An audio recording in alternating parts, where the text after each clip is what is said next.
Por unë jam sot këtu për të denoncuar me forcën më të madhe qëndrimin e papërgjegjshëm cinik, armiqësor të Edi Ramës dhe rrethit të tij ndaj protestës, kërkesave të protestuesve dhe paralajmëroj se me këtë qëndrim ai kërkon të zhys vendin në kaos. Është e pafalshme, e papranueshme përpjekja e tij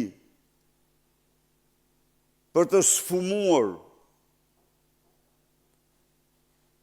uraganin e fuqishëm me antimitingje anakronike. Gjoja po festoj 85 vjetorin e Partisë Krimit. Është cinike, është poshtruese dhe fyese për çdo shqiptar. Ti kundërvihesh protestë qytetare dhe të rinisë shqiptare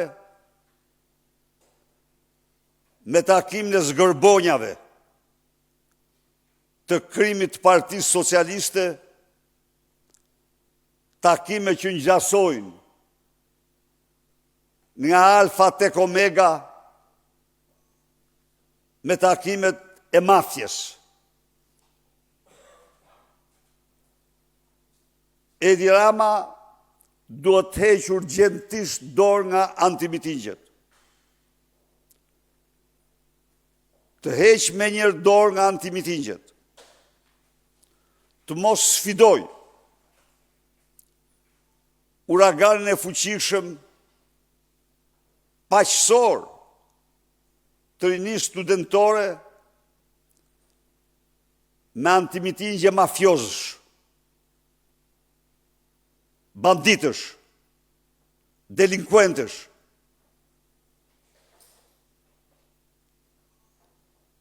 Të mbledhur me detyrim. U bëj thirrje socialistëve të braktisin antimitingjet e Edi Ramës kudo që janë dhe të mos harrojnë se ato nuk janë, s'kan asgjë të përbashkët me idealet e Partisë Socialiste.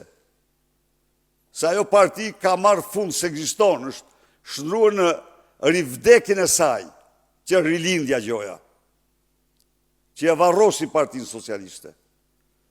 Ndaj dhe edhe njëherë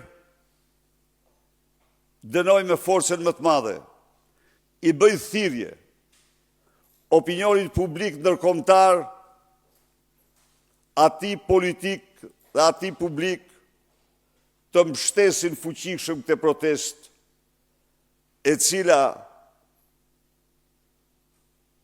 ka përcaktuar si mision shpëtimin e Shqipërisë nga diktatura autoritare apo narkoregjimi i Edi Ramës.